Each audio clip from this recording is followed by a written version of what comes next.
North Korea, the world's most secretive and totalitarian state, notorious for tightly controlling what the outside world gets to see, built a 105-story hotel where nobody has ever spent a single night. At 330 meters tall, it dominates the Pyongyang skyline and was supposed to become the tallest hotel in the world, but instead construction suddenly stopped. For years, this enormous concrete pyramid stood abandoned, and North Korea reportedly even removed it from maps and official photographs, almost as if they wanted the world to forget it existed. This is the Ryugyong Hotel, and its story begs the question, why did North Korea try to hide the biggest building in the country? A building that was supposed to welcome guests from all over the world. Okay, let's start with the obvious question.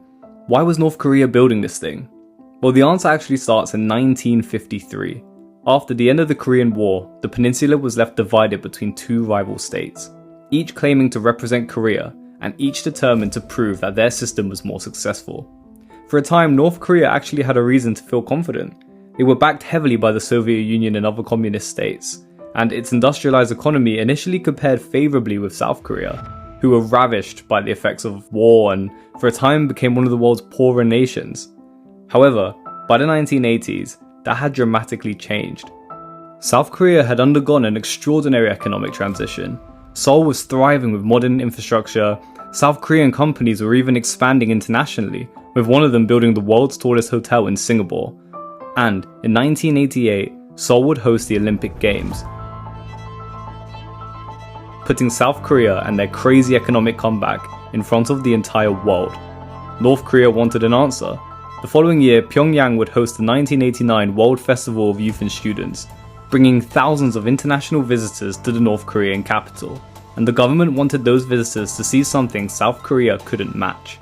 So in 1987, construction began on something enormous, the Ryugyong Hotel.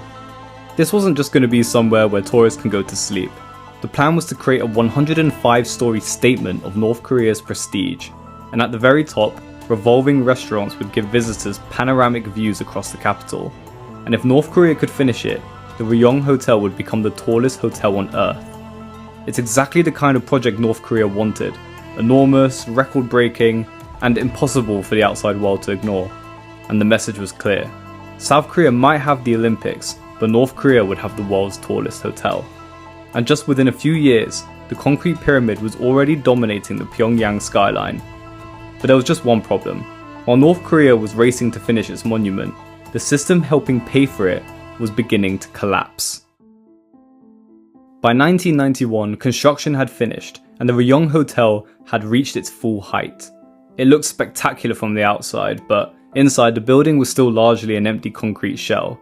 And unfortunately for North Korea, the Ryugyong was about to become the victim of something much bigger happening thousands of kilometers away. In December 1991, the Soviet Union collapsed. This was absolutely disastrous for North Korea. The Soviet Union had been one of the country's most important economic partners, providing trade, fuel, and support on favorable terms. Now much of that had disappeared. North Korea was increasingly expected to pay for imports in hard currency, while its economy was already struggling. Suddenly, finishing a gigantic luxury hotel became much harder to justify, and even harder to afford. And by 1992, construction of the Ryugyong had stopped, and what North Korea was left with was extraordinary. A 330-meter concrete pyramid towering over the capital, but no functioning hotel and no guests. And even funnier, even years after the construction had ended, there was a crane sitting right on the top of the hotel, just there, unoperated for years. The building had been designed to demonstrate North Korea's progress, but that became impossible to ignore for exactly the opposite reason. And things were about to get considerably worse. During the 1990s, North Korea descended into a devastating economic crisis and a famine. While the country struggled to provide basic necessities to its population, the enormous unfinished hotel continued looming over Pyongyang. This visible reminder of the ambition North Korea couldn't fulfill gave the hotel the iconic nickname of the Hotel of Doom. And that's why North Korea was so desperate to hide it. But the Ryugyong wasn't exactly easy to hide. At 330 meters tall, you could see it from across the capital. But if North Korea couldn't make the hotel disappear from the Pyongyang skyline, it would at least try to make it disappear everywhere else. For years, the unfinished hotel was omitted from official maps of Pyongyang, while reports also claimed that images of the capital were altered to remove the enormous concrete pyramid from view. And for more than a decade, almost nothing changed. The Ryugyong simply stood there, empty and unfinished, and dominating the Pyongyang skyline. Until 2008, after roughly 16 years of inactivity, the construction suddenly restarted. An Egyptian company, Orascom, became involved, and the ugly concrete shell was gradually converted into glass. Within a few years, the transformation was incredible. From the outside, the Ryugyong finally looked like this futuristic hotel that North Korea had promised decades earlier.